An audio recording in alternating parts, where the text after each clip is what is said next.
Raha antsika ao anatin'ity fitom-baovao manaraka ity kosa fa mitaky ary manery ny andraisan'ny SADC andraikitra ny vondron'olon-tsotra voto manoloana ny zava-misy eto amin'ny firenena. Ankoatr'izay dia niona tamin'ny ministra ny fitsarana ireo praikitra ra androany tao raha antsika ny antsiprindra vaovao.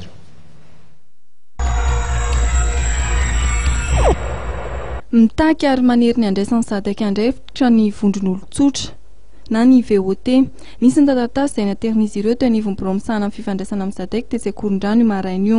Arozaka loatra ny fandraisan'izy roa andraikitra ny amin'ny famahana ny olana izay misy eto Madagasikara ka mahatonga ny faty olona maro izay misy amin'ny olona tsy manatsiny eto amin'ny Malagasy pray-tanindrazana. Vokatra izay dia tonga eto amin'ny SADC zakay manaitra an'izy ireo mba handray andraikitra avy hatrany fa tsy taretena intsony ny amin'ny fanatanterahana ny tondrozotra izay efa nekena fofamahana zao olana izao.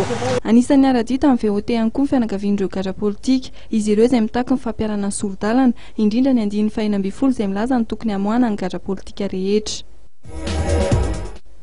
Mikasika ny fitokonan'ny praikitra ra eo anivon'ny fitsarana. Nisy androany ny fihaonana izay niarahan'ny syndikan'ny praikitra ra eto Madagasikara tamin'ny ministry ny fitsarana Ramatoa Christine Razanamahasoa.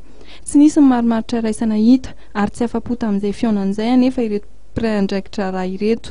Araka ny tatra izay nataon'ny filohan'ny syndikan'ny praikitra ra eo amin'ny fitsarana dia tsy nanaiky ny fangatahan'ireo mpitokona ny ministeran'ny fitsarana ary $9 na 300 000 francs ihany no fampitombonany tamin'ny karaman'izy ireo nekeny ministeran'ny tompon'andraikitra. Setrin'izany raha nangataka ny tokony hanaovana ny fiandrasan-draharaha na fampitsarana mihitsy ny fitokonana ny teo anivon'ny ministeran'ny fitsarana dia nitsipaka izany ny syndikan'ny praikitra ra.